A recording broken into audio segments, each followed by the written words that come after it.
Hi, this is Rob Leo. In this tutorial, we're going to continue to look at Seesaw.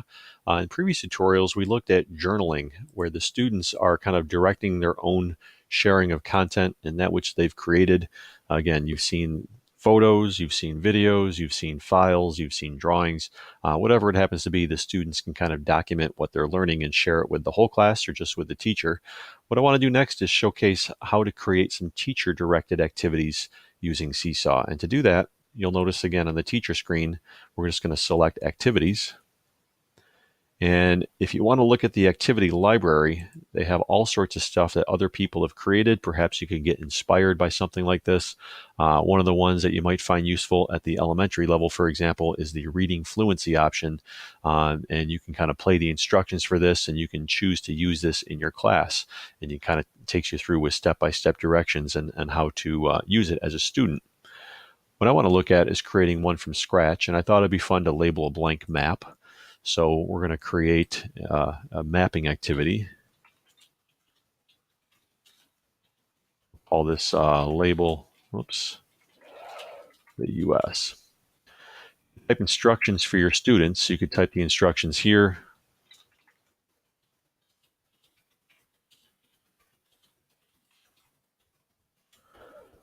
You can also add voice instructions.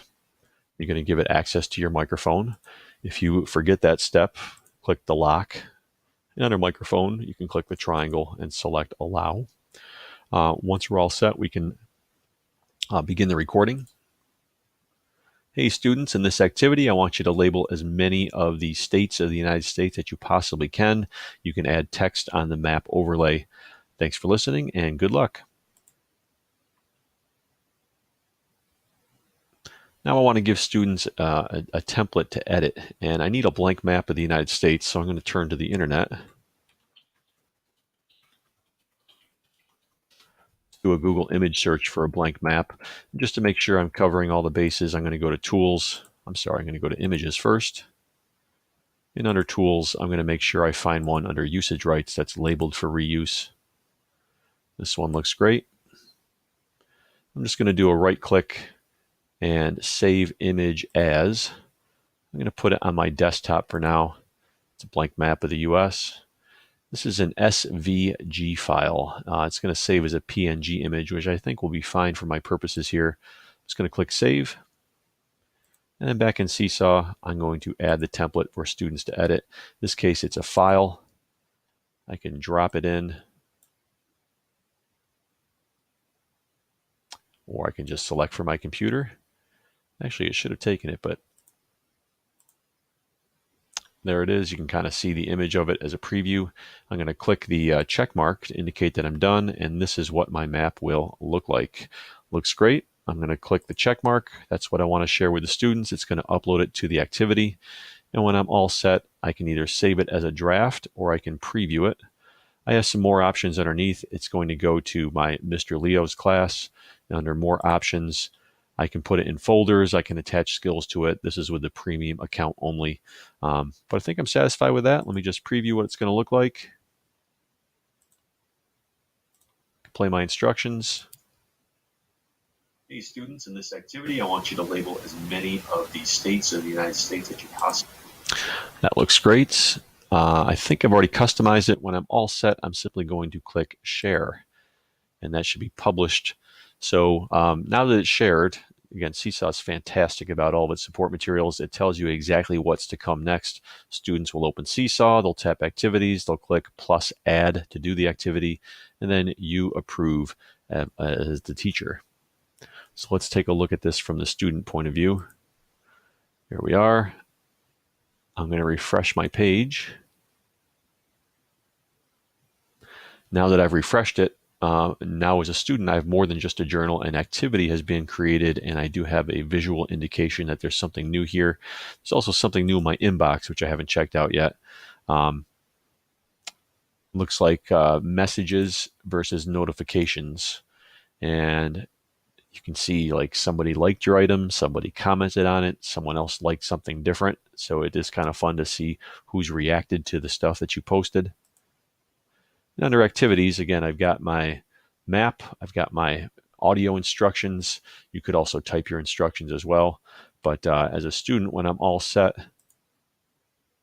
there's the photo. When I'm all set, I'm going to click plus add. And now I have the ability to do stuff. I could draw or I could label. So just as an example, I'm going to type in Texas. And with the crosshairs, I can kind of move that in place. I'm going to type in Florida next. Drag that into place. If you needed some more space, if you kind of feel like you can't label Delaware because it's too small, you could kind of draw. That's a horrible line, but you get the idea. But I think you kind of get the idea. Once again, from labeling,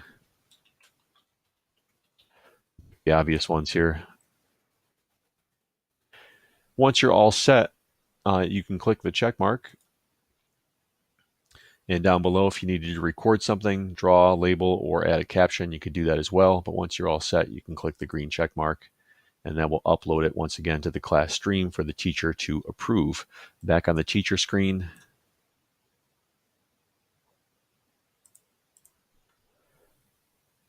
I've also got something in the inbox. Nicholas Leo wants to add an item. I can approve that item here.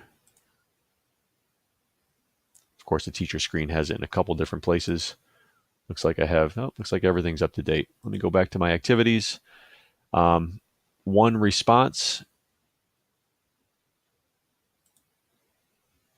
There's Nicholas Leo's work. Once again, I can open it up. I can see what the student has done. I can like it. I can comment on it with the dots. I can edit the people, edit the folders, edit the date, and so forth and so on. I can even download this, and I can also print it. So lots of versatile ways that students can kind of demonstrate their learning. Once again, the journal activities are things that are student directed. They can document what they want to share with the class. The activity section, the teacher creates something, shares it with the students, and then the students then have to take action and complete the activity, turn it into the teacher. Can't say enough good things about Seesaw. I hope you find it useful, and if you need help and support, please feel free to get in touch. Thanks for listening.